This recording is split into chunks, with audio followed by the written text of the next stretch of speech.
this was the best decision I've ever made for my life, essentially. I was earning more, way more than I've ever earned in South Africa. So now I can buy an iPhone.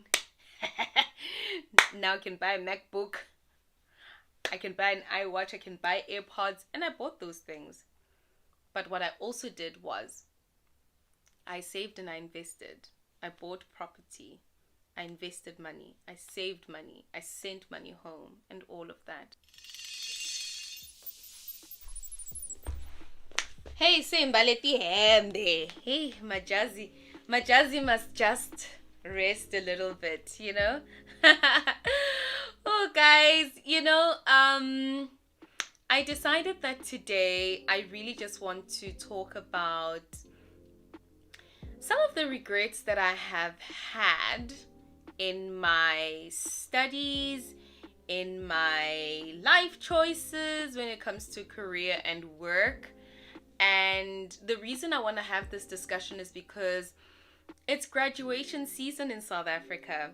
And I've been scrolling past my Instagram and I've been seeing how beautiful and lovely you all are looking on your graduation day. And it really took me back to 2016 when I graduated from the University of Johannesburg, Kingsway campus. Standing by the fountain, by the lawn, by the Madibeng building, going to the auditorium, the works, And I can imagine the anxiety that I felt about my future then is the same type of anxiety that a lot of you might be feeling as well right now about your future and what now. Like, yes, you have the degree. Yes, you've graduated. You might have done actually pretty well.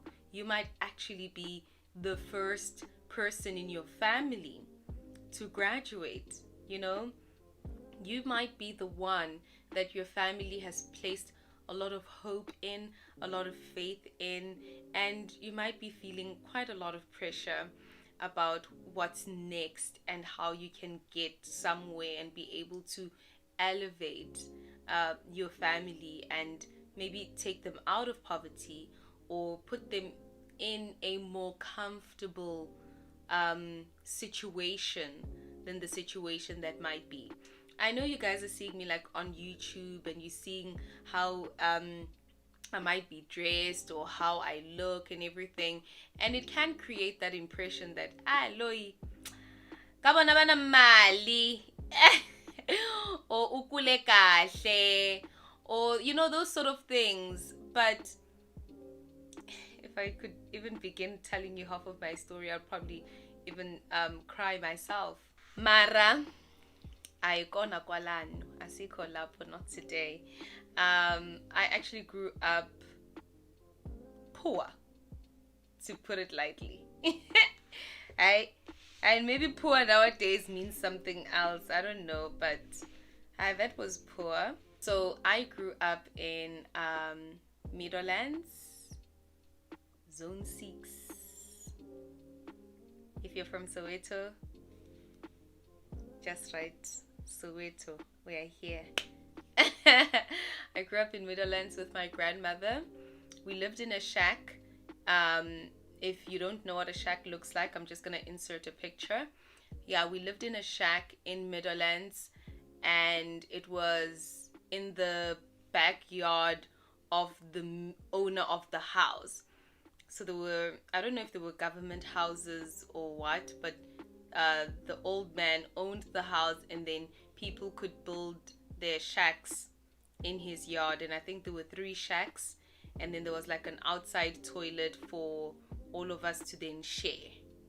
That kind of living condition. And living in a shack is like the most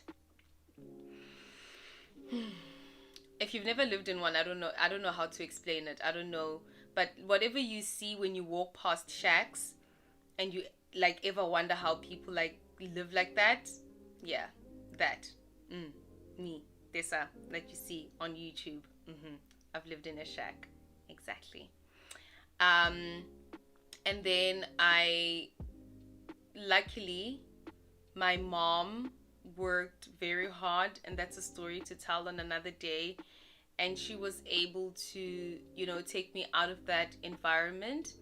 And then I continued the rest of my life in Malvern, close to Kensington. Some of you might know the area. Eastgate side, Malvern, Kensington, Eastgate. Yeah, I lived there with my Afrikaans family, and yeah, I had an Afrikaans mom. I'm sure sometimes when I speak, you guys hear me say open af and all of that, and you're like, and why is this one speaking Afrikaans? This one. It's because I grew up in an Afrikaans household from the age of around 8. Yeah. And it was from that age until my last year of school, of which that last year of school I stayed alone. Yes, in the whole of matric, I was living alone. I didn't really have parental guidance, and only Lord knows how I made it.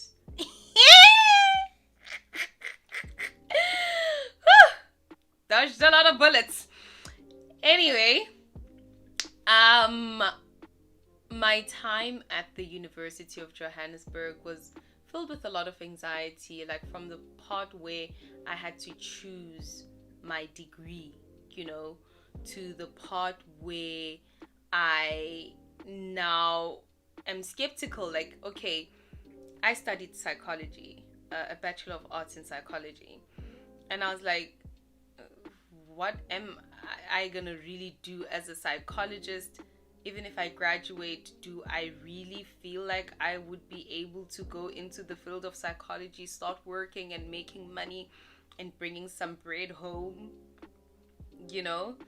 and my mother, I'm her only child. I was, not anymore.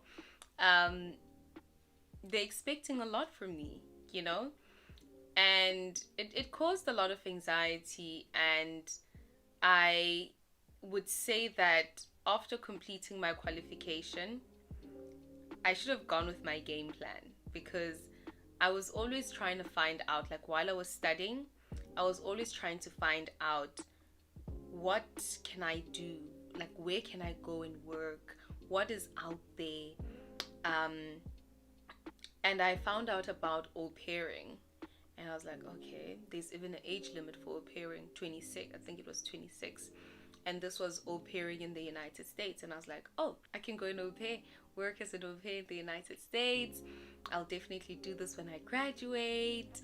And I'll do it for a year just for the experience and get to travel, etc. And then the other alternative was working as an air hostess for Qatar Airways or Fly Emirates. And they have like open days. They used to, I don't know if they still do. They have these open days in the major cities in South Africa. And I used to pay attention to the ones that they would have in Johannesburg. And you would need to like get your pictures prepared and your CV and everything, and stand in this long queue in order to meet the recruiters. And the other alternative was to go abroad and teach English in an Asian country, or in a country that has English teaching jobs. And apparently South Africans qualified for those jobs. I didn't do the au pairing, and I regret that. I didn't do the air hostessing, and I regret that. But I did do the third one. I did come to China. I eventually came to China to come and teach English here. And I'll say that this was the best decision I've ever made for my life, essentially. Not only money-wise, but also just psychologically, mentally, spiritually, everything. I discovered myself in being here. Self-discovery might sound like this thing. Everyone feels self-discover myself. When you're in the process, it's very confusing. It's not linear, Zozungathi yahlanya. Jongo wopenga so it's mal. Sometimes you'll experience pure joy and freedom because the country is safe and you have access to so much that you might not have back home. You'll experience, actually, you know what, I don't even want to say what you will and will not experience, but in being here, I have been able to do so much that would have taken me years to do had I been in South Africa, right? If I was in South Africa, everything that I achieved while here, I think it would take me like, I don't know, 10 years, maybe, right? But it needed focus, it needed direction. I came here, I was earning more, way more than I've ever earned in South Africa. So you're like, oh, so now I can buy an iPhone. Now I can buy a MacBook. I can buy an iWatch. I can buy AirPods. And I bought those things. But what I also did was I saved and I invested. I bought property. I invested money. I saved money. I sent money home and all of that, right? People go abroad and they think it's one big party. Yes, you can party, but you don't have to party all the money away. You can still enjoy yourself. I even went shop and bought a lot of clothes, enjoyed myself. But all those other things also took place that are fundamental things like saving and investing for the future, because you're getting, I won't even say double what you would get in South Africa. It's way more than double. Way more. That's why it's so difficult for us to leave China and come back home. We want to come back home. We miss our families. We definitely want to come back home. But the situation right now doesn't allow, because if you leave, the gates are closed here in China. If you leave, it's a one-way thing. Once you're out, you're out. You know, because we're undergoing a pandemic. Angazi ukuthi is it still a pandemic at this point? It only exists in China as. But essentially, leaving, it's a catch-22, because you're like, where am I gonna get this money? Who's gonna pay me this money for doing even this job when I'm in South Africa? And it's like, no ways. Oh hell, no ways. But does it mean that one stays in China and doesn't leave? Or stays abroad and doesn't leave and never goes back home? That's up to you. That's up to you to decide. But for me, I was like, if this has helped me build a foundation that will allow me to have a better life in South Africa, not only for me, but also my family, to have a better life in South Africa, and allows me to do things that I probably would have not been able to do even after 3 years of working in South Africa, then I can at some point feel safe enough to say, I'm going to go back home now, right?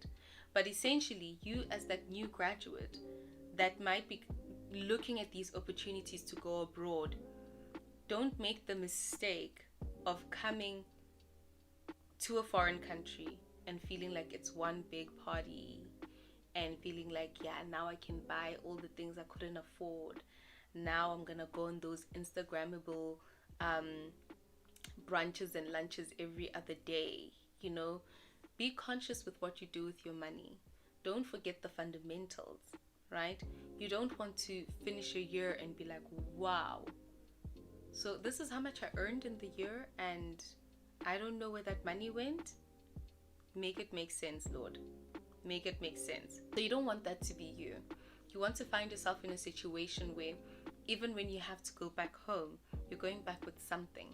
You're going back with something that can still generate an income for you, even if you cannot be employed in South Africa, right? Or even if you don't find employment in South Africa, you did something that is sustainable.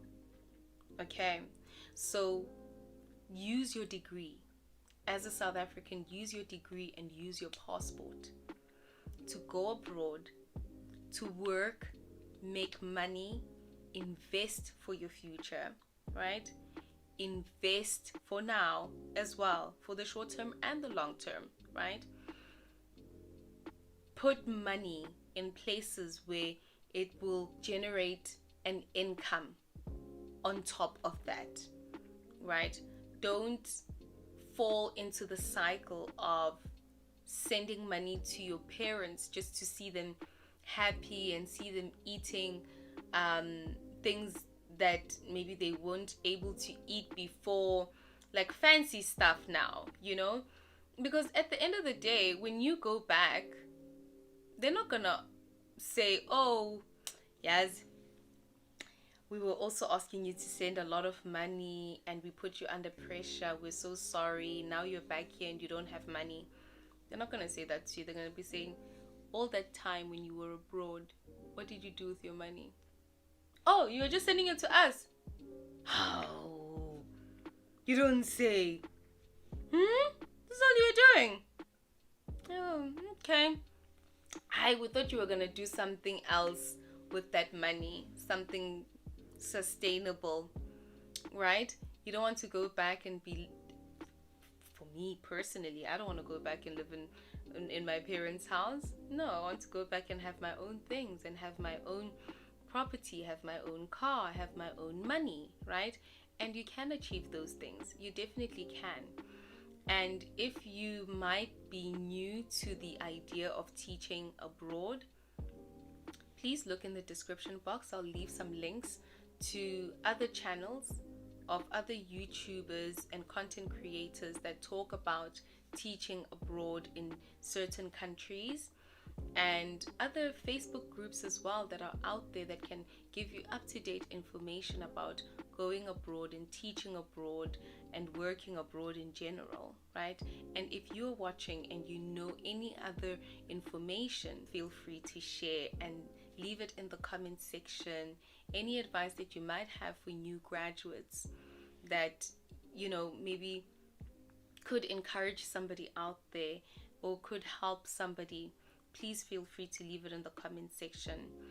I didn't touch on my full story per se, but I wanted you to sort of get an outline of where does Disa come from versus where Disa is now, right?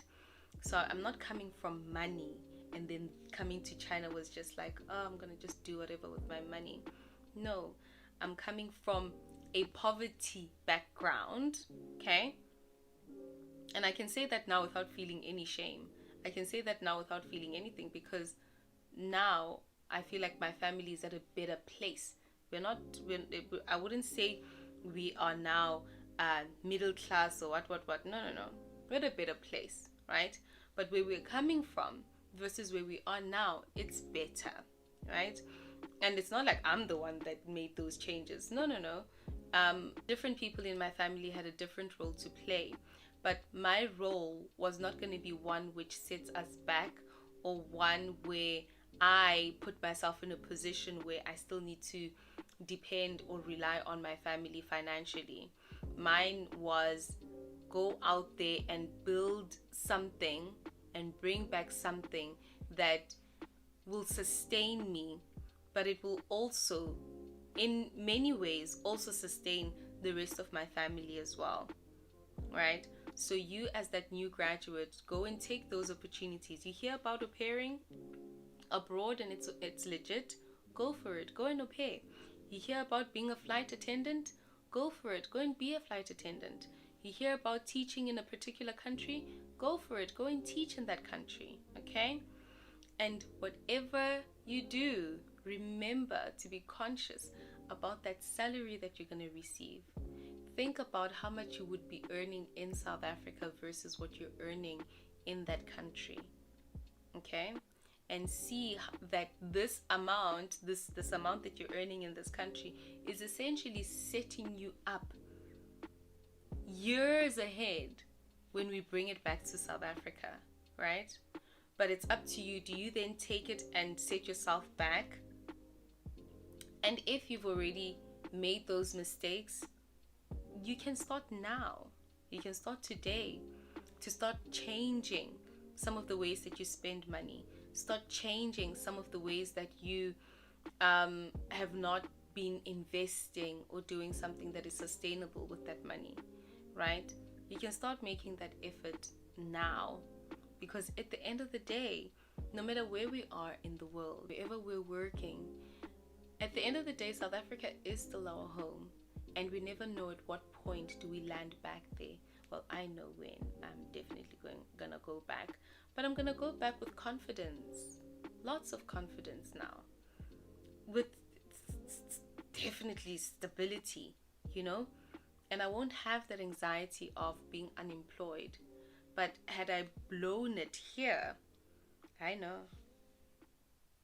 No, I would have to start a channel in SA called I Blew It in China or I Blew It Abroad. But congratulations on your new qualification. If you're a new graduate, let us know in the comment section. Say, I'm a new graduate. Put the confetti and the graduation hat. Let's congratulate you. If you have questions, also ask. And if you are abroad and you're a South African and you have anything to share that would be of use to other graduates, please feel free to leave a comment. This video is mainly for the purposes of helping out new graduates and giving them hope that they can still go out there, they can leave South Africa, go and do something abroad, bring it back home, enrich their families and themselves, right?